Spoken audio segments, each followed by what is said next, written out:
कक्षा में आपका एक बार पुनः स्वागत। आज हम लेखक रामवृक्ष बेनीपुरी द्वारा लिखित जो रेखाचित्र है बाल गोविंद भगत, इस पाठ को पढ़ेंगे। सर्वप्रथम लेखक परिचय। रामवृक्ष बेनीपुरी का जन्म बिहार के मुजफ्फरपुर जिले के बेनीपुर गांव में सन 1899 में हुआ। माता पिता का निधन मृत्यु बचपन में ही हो जाने के कारण जीवन के आरंभिक वर्ष शुरुआती वर्ष अभावों, कठिनाइयों और संघर्षों में बीते। 10वीं तक की शिक्षा प्राप्त करने के बाद वे सन 1920 में राष्ट्रीय स्वाधीनता स्वतंत्रता आंदोलन से सक्रिय यानी व्यावहारिक रूप से एक्टिव रूप से जुड़ गए। कई बार जेल भी गए। उनका देहावसान मृत्यु सन 1968 में हुआ। 15 वर्ष की अवस्था में, जब उनकी आयु 15 वर्ष की थी, बेनीपुरी जी की रचनाएं पत्र पत्रिकाओं में छपने लगी। मात्र 15 वर्ष की आयु में ही उनकी जो रचनाएं थी वो विभिन्न प्रकार की पत्र पत्रिकाओं में छपने लगी थी। वे बेहद प्रतिभाशाली पत्रकार थे। उन्होंने अनेक दैनिक का मतलब जो प्रतिदिन निकलते हैं, साप्ताहिक जो सप्ताह यानी हफ्ते में एक बार जिनका प्रकाशन होता है, एवं मासिक का मतलब जो एक महीने में एक बार प्रकाशित होता है, ऐसी पत्र पत्रिकाओं का संपादन किया, जिनमें तरुण भारत, किसान मित्र, बालक, युवक, योगी, जनता, जनवाणी और नई धारा उल्लेखनीय हैं। गद्य की विविध विधाओं में उनके लेखन को व्यापक प्रतिष्ठा मिली। उनका पूरा साहित्य बेनीपुरी रचनावली के 8 खंडों में प्रकाशित है। उनकी रचना यात्रा के महत्वपूर्ण पड़ाव हैं। पतितों के देश में ये उपन्यास है, चिता के फूल कहानी, अम्बपाली नाटक, माटी की मूर्तें रेखाचित्र, पैरों में पंख बांधकर यात्रा वृत्तांत, जंजीरें और दीवारें संस्मरण, ये आदि उनकी रचनाएं हैं। उनकी रचनाओं में स्वाधीनता यानी स्वतंत्रता की चेतना, जागरूकता, मनुष्यता की चिंता, मानवता की चिंता और इतिहास की जो इतिहास है उसकी युग के अनुसार व्याख्या की है। समय के अनुसार विशिष्ट खास शैलीकार होने के कारण उन्हें कलम का जादूगर कहा जाता है। रामवृक्ष बेनीपुरी को उनकी जो लेखन की जो खास शैली है उसके कारण उन्हें कलम का जादूगर कहा जाता है। बाल गोविंद भगत जो पाठ है, उस पाठ में ये एक रेखाचित्र है। रेखाचित्र जिसको आप अंग्रेजी में स्केच बोलते हैं, जिसमें हम लेखक जो है वो शब्दों के माध्यम से किसी ऐसे पात्र का इस प्रकार से चित्रण करता है कि पढ़ते पढ़ते पाठक के मन में उस पात्र का आंतरिक और बाह्य दोनों प्रकार का व्यक्तित्व प्रकट हो जाता है। बाल गोविंद भगत रेखाचित्र के माध्यम से लेखक ने एक ऐसे विलक्षण अनोखे चरित्र का प्रकटीकरण किया है जो मनुष्यता, मानवता, लोक संस्कृति, जो गांव की जो संस्कृति है और सामूहिक चेतना का प्रतीक है, सिंबल है। वेशभूषा जो हमारा जो पहनावा है या बाह्य अनुष्ठानों या बाहरी जो हम क्रियाकलाप करते हैं, पूजा इत्यादि से कोई सन्यासी नहीं होता। सन्यास का आधार जीवन के मानवीय सरोकार होते हैं, मानवीय संबंध होते हैं। केवल बाह्य आवरण या केवल वेशभूषा धारण करने से या बाहरी क्रियाकलापों से कोई सन्यासी नहीं होता, बल्कि सन्यास का जो आधार है वो क्या है? मानवीय सरोकार, मानवता से उनका कितना संबंध होता है उससे संबंध है। बाल गोविंद भगत इसी आधार पर लेखक को सन्यासी लगते हैं। लेखक ने बाल गोविंद भगत को इसी आधार पर क्या कहा है, सन्यासी कहा है। यह पाठ सामाजिक रूढ़ियों पर भी प्रहार करता है। जो सामाजिक रूढ़ियाँ हैं, समाज में प्रचलित जो अंधविश्वास हैं, उन अंधविश्वासों पर भी प्रहार करता है, उन पर चोट करता है।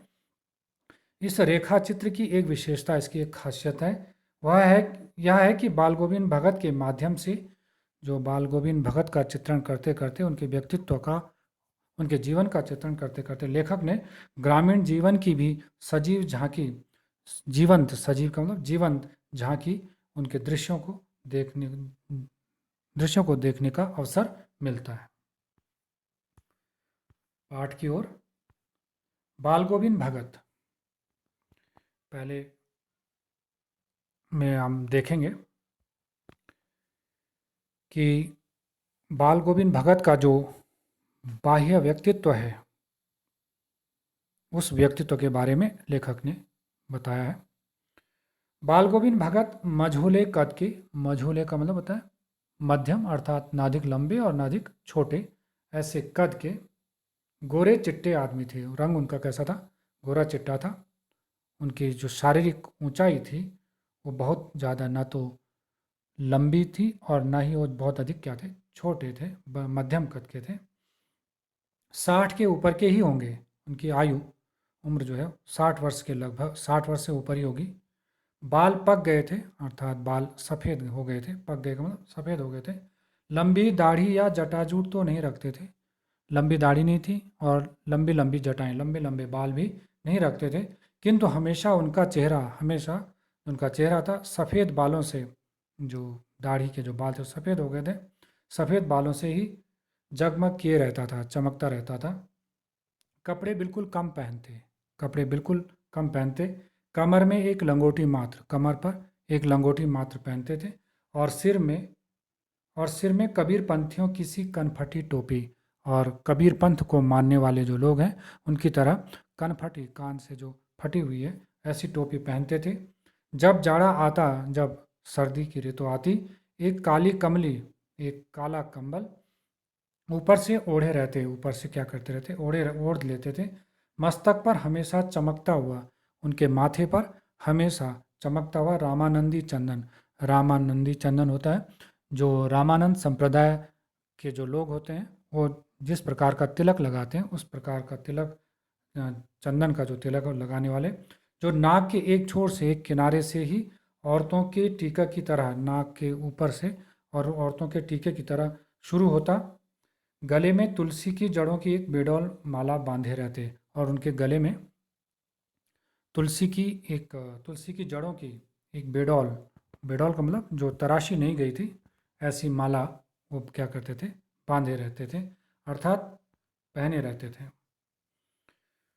ये जो उनके बाहरी व्यक्तित्व की तस्वीर है, कहते हैं ऊपर की तस्वीर से यह नहीं माना जाए कि बाल गोविंद भगत साधु थे। ऊपर जो उनका बाह्य व्यक्तित्व का जो विवरण लेखक ने दिया है, लेखक कह रहा है कि उनको इस प्रकार ऊपरी उनके बाह्य व्यक्तित्व को देख करके उन्हें क्या नहीं मानना चाहिए, बाल गोविंद भगत को साधु नहीं मानना चाहिए।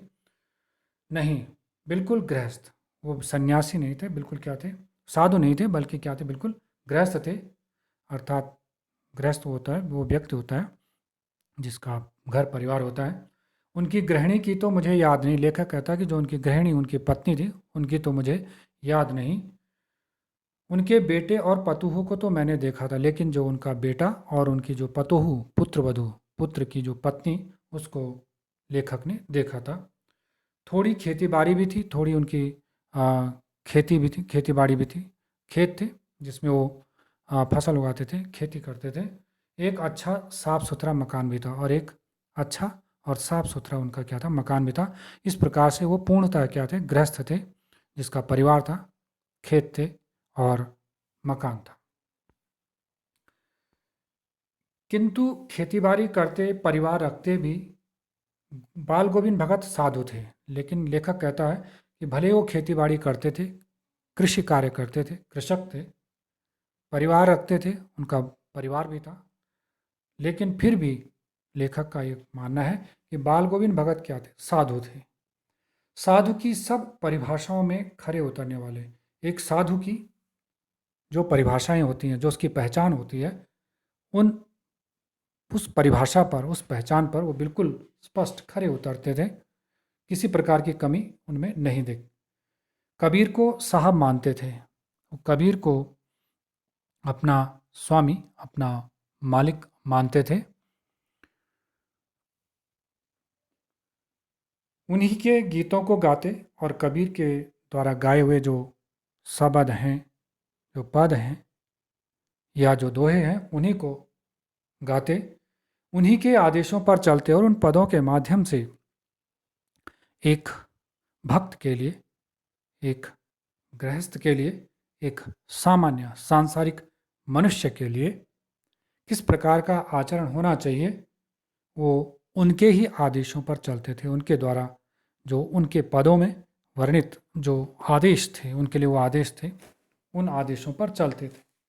कभी झूठ नहीं बोलते, वे कभी असत्य भाषण नहीं करते थे, खराब व्यवहार कर रखते, सबसे स्पष्ट व्यवहार रखते थे, किसी से भी दो टूक बात करने में संकोच नहीं करते, किसी से भी स्पष्ट बात करने में, सही बात कहने में वो बिल्कुल भी संकोच नहीं करते, बिल्कुल हिचकिचाते नहीं थे। संकोच का मतलब हिचकिचाना। न किसी की खामखा, न किसी से खामखा बेमतलब झगड़ा मोल लेते। झगड़ा मोल लेना मतलब किसी से बेमतलब बेवजह हुआ झगड़ते नहीं थे। किसी की चीज़ को छूते, किसी की चीज़ नहीं छूते, किसी की भी चीज़ को स्पर्श नहीं करते, न बिना पूछे व्यवहार में लाते और न ही किसी की चीज़ को उनसे उनकी अनुमति के बिना प्रयोग में लाते। इस नियम को कभी कभी इतनी बारीकी तक ले जाते, इस नियम को कि बिना पूछे किसी की वस्तु का प्रयोग न करना या किसी की वस्तु को न छूना, वो इस नियम का इतनी बारीकी से पालन करते कि लोगों को कुतूहल होता, लोगों को जिज्ञासा होती। कभी वह दूसरे के खेत में शौच के लिए भी नहीं बैठते, वो दूसरे के खेत में कभी शौच के लिए भी नहीं बैठते। वह गृहस्थ थे, वो उनका घर परिवार था, लेकिन उनकी सब चीज़ साहब की थी, लेकिन उनकी सारी की सारी चीज़ उनके अपने स्वामी, अपने मालिक कबीर की थी। जो कुछ खेत में पैदा होता, जो कुछ भी उनके खेत में अनाज पैदा होता, सिर पर लाद कर पहले उसे साहब के दरबार में ले जाते। सबसे पहले वो सारी फसल सिर पर उठा करके साहब के दरबार में ले जाते, जो उनके घर से 4 कोस दूर पर था। 4 कोस पर, जो उनके घर से 4 कोस की दूरी पर था, वहाँ साहब के दरबार में ले जाते। एक कबीर पंथी मठ से, मतलब साहब का दरबार मतलब 4 कोस से, उनके घर से 4 कोस दूरी पर एक कबीर पंथी मठ था, जिसको आप मंदिर बोल सकते हैं। कबीर पंथ को मानने वाले लोगों का वो मंदिर था। उस मठ को उन्होंने क्या कहा है, साहब का दरबार, और वो उनके घर से 4 कोस दूर पर था। वहाँ वो सबसे पहले जो भी फसल उत्पन्न होती सिर पर लाद करके वहाँ ले जाते। वह दरबार में भेंट स्वरूप रूप रख लिया, वो सारी की सारी फसल वहाँ पर भेंट के रूप में, कि सब मालिक को अर्पण, स्वामी को अर्पण, भेंट रूप रख लिया। जाकर प्रसाद रूप में जो उन्हें मिलता, भेंट पे रख करने के बाद प्रसाद के रूप में उस फसल से जो हिस्सा उन्हें मिलता, उसे घर लाते और उसी से गुजर चलाते। उसी को घर लाते प्रसाद के रूप में और उसी से अपना गुजर चलाते, उसी से अपना घर परिवार का भरण पोषण करते। इन सबके ऊपर, इन सबसे ऊपर मैं तो मुग्ध था। लेखक, मैं का मतलब लेखक रामवृक्ष बेनीपुरी, वो मोहित थे उनके मधुर गान पर, उनके मधुर गीतों पर, मधुर गायकी पर। वो क्या थे, लेखक मुग्ध थे, मोहित थे, जो सदा हमेशा सर्वदा हमेशा से ही सुनने को मिलते। वो उनके गीत हमेशा ही लेखक को सुनने को मिलते। कबीर के वे सीधे साधे पद, बड़े सरल से पद, जो उनके कंठ से निकलकर, जो उनके गले से निकलकर सजीव हो उठते, एकदम साकार हो उठते। जब वो गाते थे तो कबीर के उस सरल से पद एकदम साकार सजीव हो उठते। अब आगे वो वातावरण, कृषक किसान थे, तो आषाढ़ के महीने का जिक्र है। आषाढ़ श्रावण ये वर्षा के मास हैं। आषाढ़ की रिमझिम है, आषाढ़ का महीना है, हल्की हल्की बारिश हो रही है, रिमझिम है। समूचा गांव, पूरा का पूरा गांव खेतों में उतर पड़ा है। किसान है। आषाढ़, ग्रीष्म ऋतु के बाद आषाढ़ का महीना, बूंदाबांदी, रिमझिम बारिश और खेत जोतने का समय। समूचा गांव खेतों में उतर पड़ा है, अर्थात पूरा का पूरा गांव खेतों में आ गया है।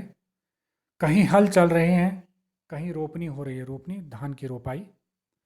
धान के पानी भरे खेतों में बच्चे उछल रहे हैं, बच्चों की मस्ती है। और धान के लिए, धान की रोपनी के लिए जो खेत पानी से भरे हुए हैं, बच्चे उसमें उछल रहे हैं। औरतें कलेवा लेकर, कलेवा सुबह का जो नाश्ता होता है, कलेवा लेकर मेड़, मेड़ जो खेत की जो सीमा बनाने के लिए मिट्टी से बनाया गया जो ऊंचा सा स्थान होता है, उसको मेड़ बोलते हैं, या एक खेत से दूसरे खेत में आने जाने के लिए, या फिर खेत का पानी रोकने के लिए जो मिट्टी से बनाया हुआ जो ऊंचा सा स्थान होता है उसे मेड़ कहते हैं। औरतें कलेवा लेकर मेड़ पर बैठी हैं। आसमान बादल से घिरा, पूरा का पूरा आसमान, पूरे के पूरे आसमान पर बादल छाए हुए हैं। धूप का नाम नहीं, कहीं भी धूप नहीं है। ठंडी पुरवाई चल रही है। पुरवाई पूर्व दिशा से चलने वाली जो हवा है, वो ठंडी ठंडी हवा चल रही है। ऐसे ही समय आपके कानों में एक स्वर तरंग, एक स्वर की लहर, एक ध्वनि लहर, सुर लहर झंकार सी कर उठती है, झंझना सी उठती है, उठी। यह क्या है? यह कौन है? ये जो स्वर लहरी है, ये कौन सी स्वर लहरी है? ये कौन है? कौन है जो इस गीत को क्या कर रहा है? गा रहा है। यह पूछना ना पड़ेगा, ये प्रश्न नहीं करना पड़ेगा कि ये कौन है और ये क्या गा रहा है। बाल गोविंद भगत समूचा शरीर कीचड़ में लिथड़े, कीचड़ से लथपथ। बाल गोविंद भगत हैं, उनका पूरा का समूचा, पूरा का पूरा शरीर कीचड़ से लथपथ है, लिथड़े हुए, लथपथ है, सना हुआ है। अपने खेत में रोपनी कर रहे हैं, वो अपने खेत में धान की रोपाई कर रहे हैं। उनकी अंगुली एक एक धान के पौधे को, उनकी जो उंगली है वो धान के एक एक पौधे को, अगर आपने देखा होगा धान के पौधे की रोपाई करते हुए, तो एक एक पौधे को अलग करके फिर उसको क्या किया जाता है? रोपा जाता है। उनकी अंगुली एक एक धान के पौधे को पंक्तिबद्ध, एक कतार में खेत में बिठा रही है, खेत में रोप रही है। उनका कंठ, उनका गला जो है, एक एक शब्द को, हर एक उन एक एक शब्द को संगीत के जीने, उसकी सीढ़ियों पर चढ़ाकर कुछ को ऊपर, ऊपर अर्थात जो ईश्वर से संबोधित करते हुए कुछ जो शब्द हैं वो ऊपर स्वर्ग की ओर भेज रहा है। कुछ ऐसे शब्द हैं उस गीत के जिन शब्दों में ईश्वर का वर्णन है, उसकी उपासना है, उसकी आराधना है। तो उस संगीत के सीढ़ियों पर चढ़ाकर उन स्वरों को, उन शब्दों को स्वर्ग की ओर भेज रहे हैं, और कुछ को इस पृथ्वी की मिट्टी पर खड़े लोगों के कानों की ओर, और कुछ उसमें ऐसे शब्द हैं, ऐसी पंक्तियां हैं, ऐसे भाव हैं जो सांसारिक लोगों के लिए कहे गए हैं। तो वो शब्द इस मिट्टी पर खड़े लोगों के कानों की ओर, ताकि उन गीतों के माध्यम से उन कबीर के संदेशों को बाकी लोग भी क्या कर सकें? सुन सकें और अपने जीवन में उसे व्यवहार में ला सकें, अपने जीवन में अपना सकें। बच्चे खेलते हुए झूम उठते हैं। उस संगीत को, उस गीत को सुन करके बच्चे खेलते हैं, वो और झूम उठते हैं। मेड़ पर खड़ी औरतों के होंठ कांप उठते हैं। उस संगीत का ऐसा प्रभाव पड़ता है कि मेड़ पर जो खड़ी औरतें हैं, कलेवा लेकर के जो आई हैं, उनके होंठ अपने आप कांप उठते हैं। अर्थात वो उसका, उनके उस संगीत का, उन गीतों का क्या करने लगते हैं? अनुकरण कर लेते हैं, और वे गुनगुनाने लगती हैं, वे भी मध्यम स्वर में। बाल गोविंद बाल गोविंद भगत के उस गीत के साथ उसका अनुसरण करते हुए गुनगुनाने लगती हैं। हलवाहों के पैर ताल से उठने लगते हैं। जो हल चला रहे हैं, हलवाए जो हल चला रहे हैं, उनके जो पैर हैं उस संगीत के अनुसार, ताल का मतलब संगीत के अनुसार क्या होते हैं? उठने लगते हैं। रोपनी करने वालों की उंगलियां, और जो रोपनी करने वाले जो बाकी लोग हैं, उनकी उंगलियां एक अजीब क्रम से, अर्थात उस संगीत के प्रभाव के अनुसार, संगीत के ताल के अनुसार एक अलग क्रम से, एक अलग तरीके से चलने लगती हैं। बाल गोविंद भगत का यह संगीत है या जादू?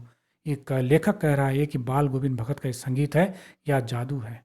उनके लिए जादू है, क्योंकि ये जादू प्रत्येक व्यक्ति पर, अबाल वृद्ध, बच्चे से लेकर के और वृद्ध तक, बड़े से लेकर के बूढ़ों तक, बच्चों से लेकर के युवाओं और वृद्धों तक और स्त्रियों तक अपने प्रभाव में ले लेता है। सब पर उनका प्रभाव पड़ता है। भादों की वह अंधेरी अधरतिया, भादों महीने की वो अंधेरी आधी रात, अभी थोड़ी ही देर पहले मूसलाधार वर्षा खत्म हुई है। मूसलाधार तेज, बहुत तेज वर्षा क्या हुई है, खत्म हुई है। बादलों की गरज, बादलों की गरजना, उनकी गड़गड़ाहट, बिजली की तड़प और बिजली की जो चमक है, में आपने कुछ नहीं सुना हो। आपने भले वो आपको सुनाई न दी हो, किंतु अब झिल्ली की झनकार, जो झिल्ली है वो एक आवाज़ ध्वनि करने वाले जो कीड़े होते हैं, तो एक स्वर में क्या कर लेते हैं, एक स्वर में एक एक चिल्लाता है, उसके बाद उसके पीछे और ध्वनियाँ करने लगते हैं। उन झिल्ली की झनकार या दादुरों, दादुरों का मतलब मेंढकों की टर टर बाल गोविंद भगत के संगीत को अपने कोलाहल में, अपने शोर में डुबो नहीं सकती। वो झिल्लियों की जो आवाज़ है या फिर जो मेंढकों की जो टर टर की आवाज़ है, वो जो शोर है, उस शोर में बाल गोविंद भगत के संगीत को नहीं डुबो सकती, उसको प्रभावित नहीं कर सकती। उनकी खंजड़ी, खंजड़ी जो ढपली होती है, ढपली से जो थोड़ा सा छोटा वो वाद्य यंत्र होता है जो हाथ से बजाया जाता है, खंजड़ी डिमक डिमक बज रही है और वे गा रहे हैं, गोदी में पियवा, गोदी में, गोद में क्या है, प्रिय है, चमक उठे सखिया, और सखी क्या उठी है, खुशी से चमक उठी है, चिहुक उठे ना, और वो क्या हो रही है, खुशी से चिल्ला उठी है। हाँ, पिया तो गोद में ही है, किंतु वह समझती है वह अकेली है, चमक उठती है, चिहुक उठती है। उसी भरे बादलों वाले भादों की आधी रात में उनका यह गाना अंधेरे में अकस्मात, अचानक क्या हो जाता है, कौंध उठने वाली बिजली की तरह किसे न चौंका देता। अचानक जैसे बिजली चमकती है और वह सबको क्या कर देती है, चौंका देती है, हैरान कर देती है। ऐसी आधी रात में बाल गोविंद भगत द्वारा गाए जाने वाला उपर्युक्त गीत, गोदी में पियवा, चमक उठे सखिया, चिहुक उठे ना, ये गीत अचानक चमकने वाली कौंध का मतलब अचानक जो चमक उठने वाली, जो बिजली की तरह किसे न चौंका देता हो, किसे हैरान नहीं कर देता है। अरे, अब सारा संसार निस्तब्धता में सोया है। अभी जब आधी रात है तो पूरा का पूरा संसार जब क्या है, निस्तब्धता में, नीरवता में, शांति में सोया हुआ है।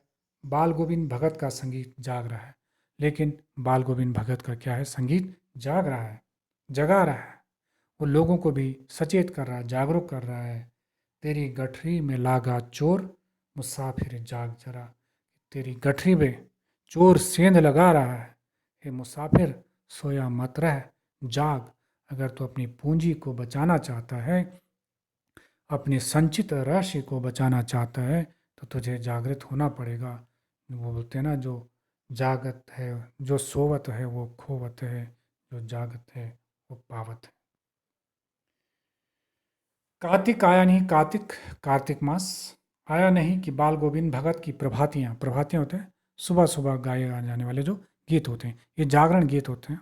प्रायः माँ जो है बच्चों को जगाने के लिए ये प्रभातियाँ गाती हैं, उठो लाल अब आँखें खोलो, ये आपने सुना भी होगा, ठीक है। वैसे ही प्रभातियाँ, जागरण गीत भी होते हैं। केवल आपने देखा होगा कि कुछ विशेष अवसरों पर, स्वतंत्रता दिवस पर प्रभातियाँ निकाली जाती हैं, जिनमें देश प्रेम के गीत भी होते हैं, जो लोगों को क्या करते हैं, जागृत करते हैं। तो एक प्रकार से प्रभातियाँ जो हैं वो जागरण गीत होते हैं, लोगों को जागृत करने के लिए। तो कार्तिक मास आया नहीं कि बाल गोविंद भगत की प्रभातियाँ शुरू हुई। सुबह सुबह गाने वाले वो जो जागरण गीत हैं वो आरंभ हो जाते हैं, जो फागुन तक चला करती हैं। वो प्रभातियाँ वो सुबह गाए जाने वाले गीत जो हैं वो कार्तिक से लेकर के और फागुन मास तक चलते रहते हैं। इन दिनों वह सवेरे ही उठते इन दिनों सवेरे ही क्या हो जाते हैं, उठ जाते हैं। न जाने किस वक्त जगकर, न जाने किस समय जागकर वह नदी स्नान को जाते, नदी में स्नान करने के लिए जाते। गांव से 2 मील दूर वो जो नदी है वो गांव से क्या है 2 मील दूर है। उस नदी में स्नान करने के लिए जाते, वहाँ से नहा धोकर लौटते और नदी में स्नान करने के बाद लौटते और गांव के बाहर ही, गांव की सीमा रेखा पर ही पोखरे के ऊंचे भिंडे पर, पोखर जो तालाब है उस तालाब के ऊंचे भिंडे पर, वो जो भिंडा है, भिंडे का मतलब होता है जो मिट्टी से बना जो ऊंचा स्थान है, उस भिंडे पर मिट्टी से बने जो ऊंचे स्थान पर अपनी खंजड़ी लेकर, अपनी जो उनकी खंजड़ी है जो ढपली से छोटा वाला जो वाद्य यंत्र होता है, लेकर जा बैठते और अपने गाने टेरने लगते और अपने गीत क्या करने लगते, गाने लगते। मैं शुरू से ही देर तक सोने वाला हूँ। लेखक कहता है कि मेरी आदत है कि मैं शुरू से ही देर तक क्या करता हूँ, सोता हूँ। लेकिन निश्चित है जब देर तक सोते मतलब सुबह हो बहुत लेट उठते हैं, देर में उठते हैं। किंतु एक दिन लेकिन एक दिन माघ की उस दांत किटकिटाने वाली भोर में भी, माघ महीना लगभग दिसंबर जनवरी का जो माह होता है वो माघ महीना कि उस दांत किटकिटाने वाली, जिसमें ठंड से दांत किटकिटाने लगते हैं, भोर में भी सुबह में भी उनका संगीत, उनके संगीत का आकर्षण वो पोखरे पर बैठ कर के, भिंडे पर, पोखरे के भिंडे पर बैठ कर के वह क्या कर रहे थे, अपना गीत गा रहे थे। उनके संगीत से उसको सुन करके लेखक आकर्षित हुआ और उस माघ महीने की ठंड भरी सुबह में भी वो लेखक उनके संगीत को, उनके गीत को सुन करके तालाब पर उन्हें खींच ले आया। अभी आसमान के तारों के दीपक बुझे नहीं थे, अर्थात आसमान में अभी तारे थे, उनकी रोशनी अभी धुंधली नहीं पड़ी थी, अर्थात अभी पूरी तरह सुबह का प्रकाश नहीं हुआ था। हाँ, पूरब में लोही लग गई थी, लेकिन हाँ, पूरब दिशा में लोही, हल्की जो लालिमा है, सुबह की जो लालिमा होती है वो लग गई थी, जिसकी लालिमा, जिसका लाल रंग लालिमा को शुक्र तारा और बढ़ा रहा था। उसकी लालिमा को शुक्र का, भोर का जो तारा जिसको हम बोलते हैं शुक्र का तारा, वो उसकी रोशनी से उस लालिमा को और अधिक क्या कर रहा था, बढ़ा रहा था। खेत बगीचा, खेत और जो बाग थे, घर, सब पर कुहासा छा रहा था, सब पर कुहासा कोहरा छा रहा था। सारा वातावरण, सारा जो माहौल है वो अजीब, एक अनोखे रहस्य से, कुछ गुप्त बातों से आवृत घिरा हुआ मालूम पड़ता था। ऐसा रहस्य, पूरा का पूरा वातावरण बड़ा रहस्यमयी बना हुआ था। उस रहस्यमय वातावरण में, उस अनोखे वातावरण में एक कुश की चटाई पर, कुश एक घास होती है, उसकी चटाई पर पूरब की ओर मुंह किए हुए, काली कमली ओढ़े, काला कंबल ओढ़े हुए बाल गोविंद भगत, जो बाल गोविंद भगत थे, वो अपनी खंजड़ी लिए बैठे थे। उन्होंने अपनी खंजड़ी लिए हुए वहाँ पर क्या कर रहे थे, बैठे हुए थे। उनके मुंह से शब्दों का तांता लगा था, उनके मुंह से शब्द तांता लगातार निकल रहे थे, क्रमबद्ध तरीके से क्या हो रहे थे, निकल रहे थे। उनकी उंगलियां खंजड़ी पर लगातार चल रही थी, उनकी उंगलियां खंजड़ी को क्या कर रही थी, बजा रही थी, और उनके मुंह से उनके गीत क्या हो रहे थे, निकल रहे थे। गाते गाते इतने मस्त हो जाते, इतने डूब जाते, मस्त मतलब डूब जाते, इतने सुरूर में आते, इतनी मस्ती में आ जाते, उत्तेजित हो उठते, इतना उनमें उत्तेजना हो जाती, इतना एक्साइटेड हो जाते, इतने उत्साहित हो जाते कि मालूम होता अब खड़े हो जाएंगे। तो ऐसा लगता था कि जैसे अभी क्या हो जाएंगे, खड़े हो जाएंगे और नाचने लगेंगे। कमली तो बार बार सिर से नीचे सरक जाती, इतने उत्साहित होते, इतने सुरूर में, इतनी मस्ती में गा करके, गाते हुए उस भजन में इतना डूब जाते, अपने इतने संगीत में इतना डूब जाते, मस्ती में और सुरूर में ऐसा गाते, ऐसे उत्तेजित हो जाते, ऐसे उत्साहित हो जाते, जिस उत्साह में उनके सिर पर रखी हुई कमली जो है, कंबल जो है, बार बार नीचे क्या हो जाती, सरक जाती, खिसक जाती। मैं जाड़े में से कंपकपा रहा था, इधर लेखक उनको संगीत, उस गीत को और खंजड़ी को बजाते हुए क्या कर रहा था, देख रहा था। लेखक यहाँ जाड़े से क्या हो रहा था, कँपकपा रहा था, काँप रहा था। किंतु तारे की छाँव में भी, लेकिन तारों की उस रोशनी में भी, उस अंधेरे में भी उनके मस्तक के श्रम बिंदु, उनके माथे, किसके, बाल गोविंद भगत के माथे पर जो श्रम बिंदु को मतलब पसीना, पसीने की बूंदें जब तब जब तब चमक ही पड़ते, तो उनकी चमक उन तारों की रोशनी में वो चमकते हुए दिखाई पड़ते। अर्थात वो अपने संगीत में इतने मस्त, इतने डूबे और इतने उत्साहित, इतने उत्तेजित बाल गोविंद भगत थे कि उनके माथे पर पसीने की बूंदें चुहचुहिया आई थी। गर्मियों में उनकी संझा, संझा का मतलब शाम, कितनी उमस भरी शाम को न शीतल करती। भले कितनी उमस भरी शाम हो, उमस आप जानते हो, बरसात के मौसम में जो उमस होती है, उस उमस भरी शाम को भी वो क्या कर देते थे, शीतल करती, ठंडी कर देती थी।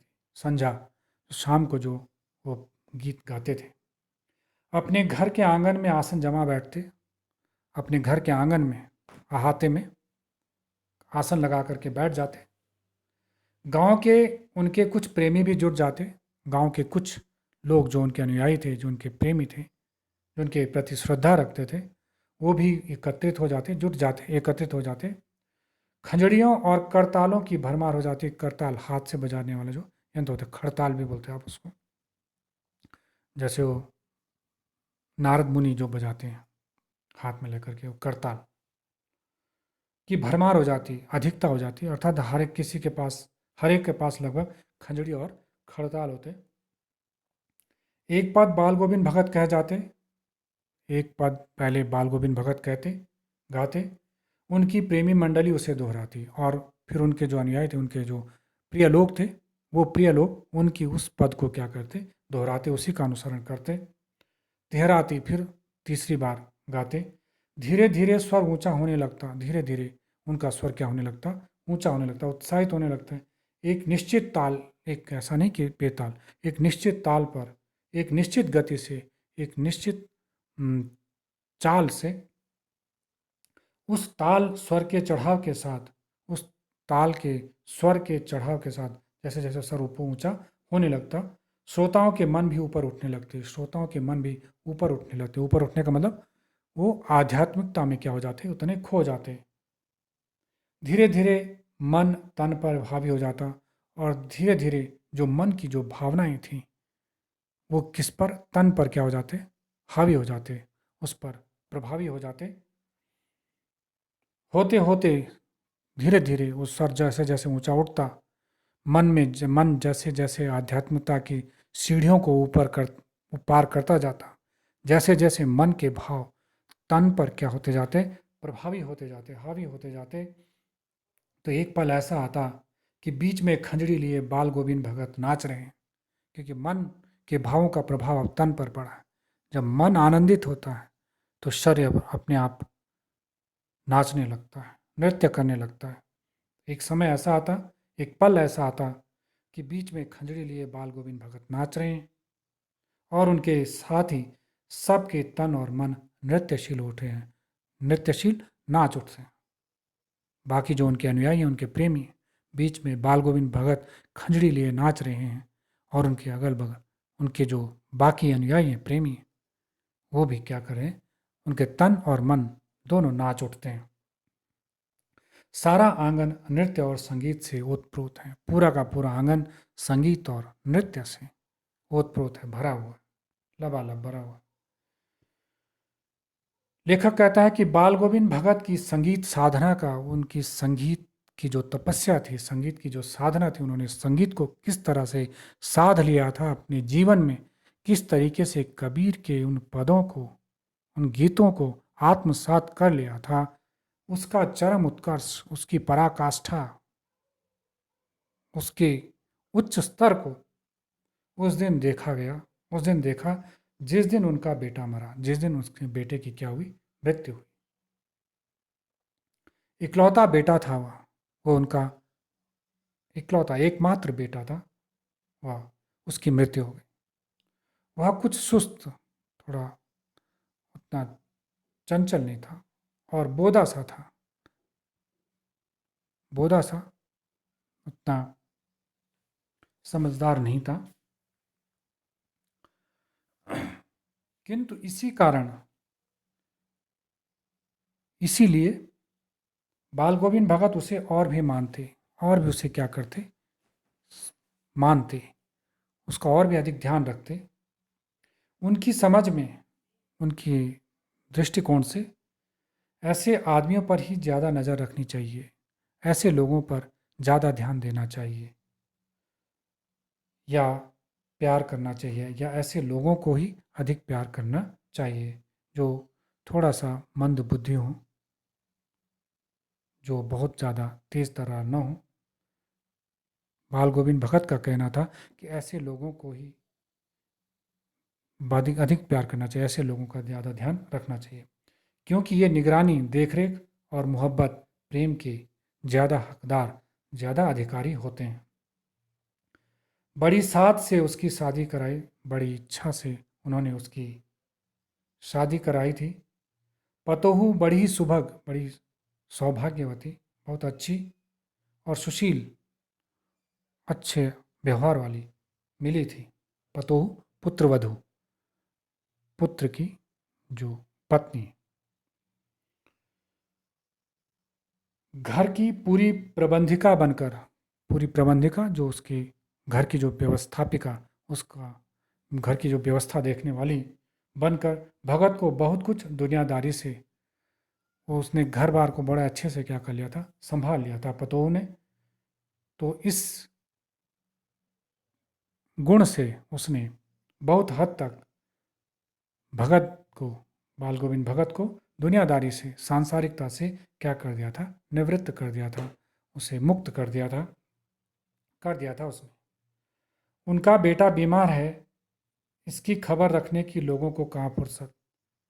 बाल गोविंद भगत का बेटा बीमार है, इस बात की सूचना रखने की लोगों को कहाँ फुर्सत थी, कहाँ उनको अवकाश था, कहाँ उन्हें मौका था।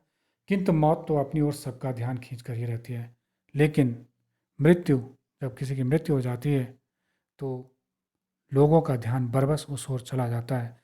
इसलिए जब बाल गोविंद भगत के पुत्र की मृत्यु हुई तो ये सूचना सभी लोगों को मिली। हमने सुना बाल गोविंद भगत का बेटा मर गया, उसकी बीमारी की खबर के तो, बीमारी की खबर तो किसी को नहीं थी, लेकिन जब उनके उस बेटे की मृत्यु हो गई तो ये सब ने सुना। लेखक कहता है कि हमने सुना कि बाल गोविंद भगत का बेटा क्या हो गया है, मर गया। कुतूहलवश, जिज्ञासा से, जानने की इच्छा से उनके घर गया, देखकर दंग रह गया। देख करके लेखक हैरान रह गया। बेटे को आंगन में एक चटाई पर लिटाकर, बेटे की मृत्यु हो गई है, बाल गोविंद भगत ने अपने बेटे को आंगन में अपने घर के अहाते में एक चटाई पर उसको लिटा रखा है, एक सफ़ेद कपड़े से ढांक रखा है, एक सफ़ेद कपड़े से उन्होंने उसे ढक दिया है। वह कुछ फूल तो हमेशा ही रोपते थे, कुछ फूल तो हमेशा ही लगाते रहते थे। उन फूलों से में से कुछ तोड़कर उस पर बिखरा दिए हैं उन्होंने। वो जो अपने लगाए हुए फूल थे, उन फूलों में से कुछ फूलों को तोड़कर उन्होंने उसके ऊपर बिखेर दिए हैं। फूल और तुलसी दल भी, फूल और उसके बाद तुलसी के पत्ते भी। सिरहाने एक चिराग जला रखा है, उस के सिरहाने पर, सिर की ओर उन्होंने एक चिराग, एक दीपक जला रखा है, और उसके सामने, और अपने उस मृत, उस बेटे, अपने बेटे के मृत शरीर के सामने ही, जमीन पर ही आसन जमाए गीत गाए चले जा रहे हैं। आसन लगा करके गीत गाए चले जा रहे हैं। वही पुराना स्वर, वही पुराने, उनके स्वर में किसी प्रकार की कोई लड़खड़ाहट नहीं है, कोई बदलावट नहीं है। वही पुरानी तल्लीनता, उसी प्रकार वो डूबे हुए उस गीत को तल्लीन होकर के, डूब करके, मग्न होकर के, वो पूरी उस संगीत में डूब करके उसी प्रकार वो गीत गा रहे हैं। घर में पतोहू रो रही है, घर में जो उनकी पुत्र वधू है वो अपने पति की मृत्यु पर रो रही है, शोक मना रही है, जिसे गांव की स्त्रियां चुप कराने की कोशिश कर रही हैं। गांव की स्त्रियां हैं जो उस बाल गोविंद भगत की पुत्र वधू को, पतोहू को चुप कराने की क्या करे कोशिश कर रहे हैं। किंतु लेकिन बाल गोविंद भगत गाए जा रहे हैं, लेकिन बाल गोविंद भगत अपने गीत गाए जा रहे हैं। हाँ, गाते गाते कभी कभी पतोहू के नज़दीक भी जाते। हाँ, लेकिन गाते गाते कभी कभी वो अपने पुत्र वधू के समीप भी जाते और उसे रोने के बदले और उसे रोने के बजाय उत्सव मनाने को कहते। उसे कहते कि रोने का समय नहीं है, बल्कि उत्सव मनाने का समय है। आत्मा परमात्मा के पास चली गई। महत्वपूर्ण पंक्तियां हैं, ध्यान दीजिए। आत्मा परमात्मा के पास चली गई। ये जीवात्मा है जो शरीर में कैद थी, वो उस शरीर से मुक्त होकर के अपने परमात्मा, अपने जो उस जीवात्मा का जो मूल भाग है, जीवात्मा परमात्मा का ही अंश है, वो जीवात्मा, वो आत्मा परमात्मा के पास चली गई। विरहिणी अपने प्रेमी से जा मिली। वो आत्मा अभी तक अपने प्रिय परमात्मा से बिछड़ी हुई थी। जब तक वो इस शरीर में थी जीवात्मा के रूप में, तब तक वो अपने प्रिय परमात्मा से बिछड़ी हुई थी। अब उसने शरीर को त्याग करके अपने प्रिय परमात्मा से वो आत्मा क्या है, जा मिली है। भला इससे बढ़कर आनंद की कौन बात? भला इससे बढ़कर, इससे ज़्यादा आनंद, खुशी, प्रसन्नता की बात और क्या हो सकती है? एक वियोगिनी आत्मा अपने प्रिय से जाकर के क्या हो गई है, मिल गई है। मैं कभी कभी सोचता, लेखक कहता कि मैं कभी कभी सोचता हूँ यह पागल तो नहीं हो गए, कि पागल तो नहीं हो गए हैं, किंतु नहीं, लेकिन नहीं, वह जो कुछ कह रहे थे, वो जो कुछ कह रहे थे उसमें उनका विश्वास बोल रहा था। वो उस वो उनका विश्वास था। कबीर के पदों को गा करके, उनके मर्म को समझ के, कबीर के दोहे, कबीर के पद सभी गाते हैं, सभी पढ़ते हैं, लेकिन उनके मर्म को, उनके रहस्य को कोई नहीं समझ पाता। और जो समझ गया वो बाल गोविंद भगत की तरह विशिष्ट हो गया। क्योंकि सबको पता है कि आत्मा अजर अमर है, कबीर को भी पता था। इसलिए उन्होंने पुत्र के, बाल गोविंद भगत को पता था, इसलिए उन्होंने पुत्र की मृत्यु पर शोक नहीं मनाया। उन्हें पता है मरता शरीर है, आत्मा नहीं मरती। आत्मा तो परमात्मा का अंश है। परमात्मा जिस प्रकार अजर अमर है, वैसे ही आत्मा अनश्वर है, कभी नष्ट नहीं होती। शरीर नश्वर है, इसलिए शरीर के लिए वियोग नहीं। आत्मा परमात्मा का अंश थी, शरीर को छोड़ करके परमात्मा के पास चली गई। इस सत्य को केवल बाल गोविंद भगत जानते हैं। कबीर के पदों के माध्यम से कबीर इस सत्य को जानते थे, इसलिए उन्होंने मृत्यु पर कभी शोक नहीं मनाया। ये उनका विश्वास बोल रहा था। वह चरम विश्वास, वो ऐसा अटूट विश्वास जो हमेशा ही मृत्यु पर विजयी होता है, जो हमेशा मृत्यु पर क्या होता है, विजयी होता है, ऐसा विश्वास। बेटे के क्रियाकर्म में तूल नहीं किया। मृत्यु के बाद जो क्रियाकर्म किया जाता है उसमें बहुत ज़्यादा उन्होंने बढ़ावा नहीं दिया। पतोहू से ही आग दिलाई उसकी। उन्होंने अपनी पुत्र वधू से ही उसकी चिता को मुखाग्नि दिलाई। किंतु जो ही श्राद्ध की अवधि पूरी हो गई, लेकिन जैसे ही उसके श्राद्ध का समय पूरा हुआ, पतोहू के भाई को बुलाकर, उन्होंने अपनी पुत्र वधू के भाई को बुलाकर उसके साथ कर दिया, उसके साथ भेज दिया।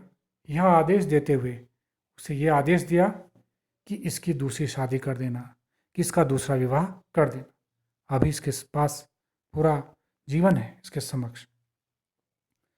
जैसे श्राद्ध की अवधि पूरी हुई, उन्होंने अपने पुत्र वधू के भाई को बुलाया और उसके साथ उसे भेज दिया, ये आदेश देते हुए कि इसकी क्या कर देना, दूसरी शादी कर देना, अभी इसके सामने पूरा जीवन पड़ा है। इधर पतोहू रो रो कर कहती, इधर पुत्रवधू थी, वो रो रो करके कह रही थी, मैं चली जाऊंगी तो बुढ़ापे में कौन आपके लिए भोजन बनाएगा? बीमार पड़े तो कौन एक चुल्लू पानी भी देगा? कहता है आप बुढ़ा। उधर पुत्रवधू रो रो करके कह रही थी कि यदि अगर मैं तुम्हें छोड़ करके चली गई, मैं आपको छोड़ करके चली गई, तो इस बुढ़ापे में, इस वृद्धावस्था में आपकी अवस्था अब नहीं है स्वयं भोजन बनाने की।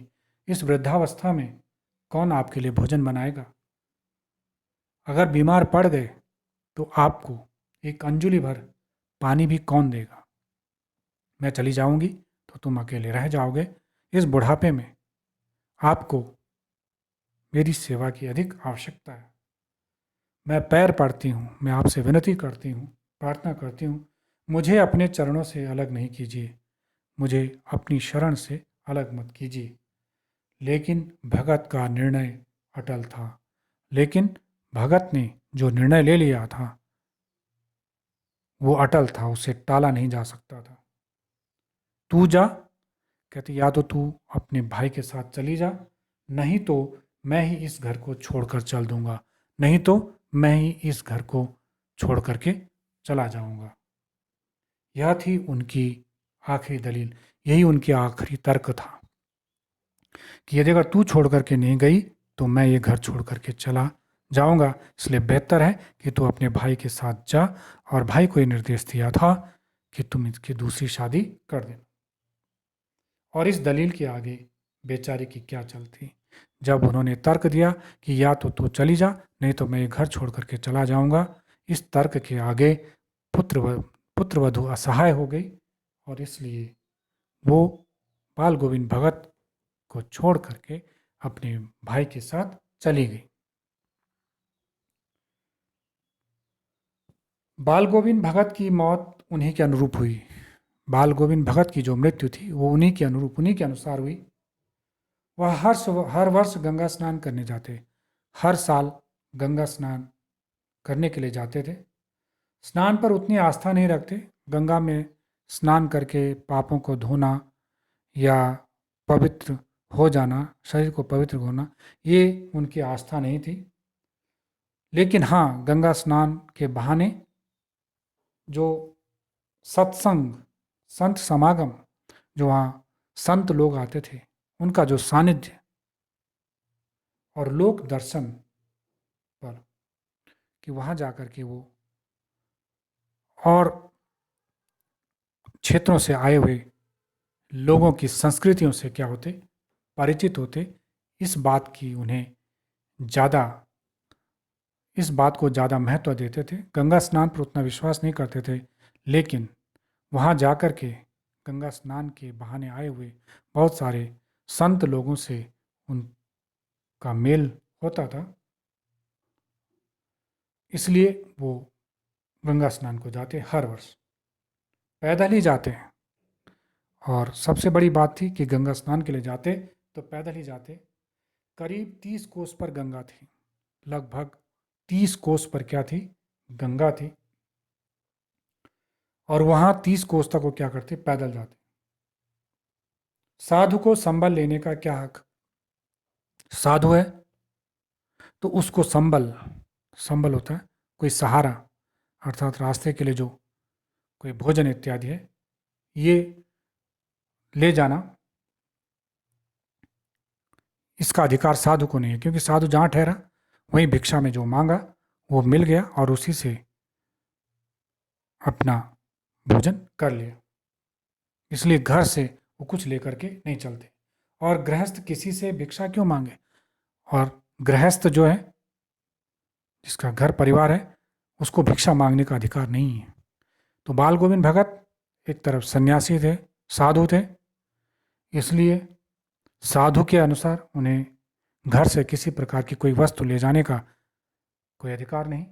और दूसरी तरफ वह गृहस्थ भी थे और इसलिए गृहस्थ को किसी के सामने भीख मांगने का, भिक्षा मांगने का कोई अधिकार नहीं है। इसलिए दोनों का मान रखने के लिए घर से खाकर चलते घर से ही खाकर चलते तो फिर घर पर ही लौटकर खाते। तो फिर घर से ही लौटकर घर पर जब वापस आते तभी क्या करते, भोजन करते। पहली बात, साधु थे। को घर से ले जा कर के कोई घर के लिए, रास्ते के लिए कोई भोजन लेने की कोई आदेश नहीं है, क्योंकि साधु का काम भिक्षा मांगना है और भिक्षा में जो मिला उसी अन्न से वह अपना पेट की भूख शांत करे। और दूसरी तरफ गृहस्थ जो है वो बाहर भिक्षा नहीं मांग सकता। तो दोनों नियमों का निर्वाह करने के लिए वो क्या करते, घर से खाकर चलते और फिर वापस घर आकर के ही खाते। गंगा स्नान करने के बाद जब वापस आते तो घर आकर के ही खाते। और गंगा उनके घर से 30 कोस दूर थी। रास्ते भर खंजड़ी बजाते, गाते, जहाँ प्यास लगती पानी पी लेते। 4-5 दिन आने जाने में लगते। 4-5 दिन उन्हें गंगा स्नान जाने के लिए और आने में क्या हो जाते, लग जाते। किंतु इस लंबे उपवास में भी वही मस्ती। इतने दिन 4-5 दिनों कुछ नहीं खाते, क्योंकि घर से खा करके चलते तो फिर वापस लौट करके ही खाते थे। ये जो इतना लंबा उपवास था, इस उपवास में भी वही मस्ती, वही आनंद। अब बुढ़ापा आ गया था, अब बुढ़ापे ने उन्हें घेर लिया था, किंतु टेक वही, लेकिन नियम वही जवानी वाली, लेकिन नियम वही जवानी वाला था। इस बार लौटे तो तबीयत कुछ सुस्त थी। इस बार जब गंगा स्नान करके लौटे तो उनकी तबीयत, उनका स्वास्थ्य थोड़ा ढीला हो गया, सुस्त थी। खाने पीने के बाद भी तबीयत नहीं सुधरी। खाने पीने के बाद भी उनके स्वास्थ्य में किसी प्रकार का सुधार नहीं हुआ। थोड़ा बुखार आने लगा, थोड़ा सा उन्हें हल्का बुखार आने लगा, किंतु नेम व्रत तो तोड़ने वाले नहीं थे। स्वास्थ्य खराब होने के बावजूद भी उन्होंने अपना नियम और निश्चय उन्होंने कभी भंग नहीं किया। वही दोनों जून गीत, वही दोनों समय क्या करते, गीत गाते सुबह और शाम। स्नान ध्यान, वही स्नान करते, ध्यान करते। खेती बाड़ी देखना, नदी पर स्नान करने जाते थे रोज सुबह, सुबह शाम गीत गाते, खेती बाड़ी करते। दिन दिन छींचने लगे, प्रतिदिन क्या करने लगे, कमज़ोर होने लगे, छींचने लगे, कमज़ोर होने लगे। लोगों ने नहाने धोने से मना किया। लोगों ने उन्हें कहा कि आप शरीर वृद्ध है, रुग्ण है, दिन प्रतिदिन कमज़ोर होते जा रहे हो, लेकिन इसलिए अब आपको ये नदी में स्नान नहीं करना चाहिए। नहाने धोने से मना किया, आराम करने को कहा कि तुम्हें अब आराम करना चाहिए, स्वास्थ्य ठीक नहीं है। किंतु हंसकर टाल देते, लेकिन लोगों की बातों को वो मुस्कुरा करके टाल देते रहे। उस दिन भी संध्या में गीत गाए। उस दिन जिस दिन उनकी मृत्यु हुई, उस दिन भी शाम को उन्होंने क्या किया, गीत गाया। किंतु मालूम होता, लेकिन उनके गीत में उस प्रकार का सुर, उस प्रकार का प्रभाव नहीं था।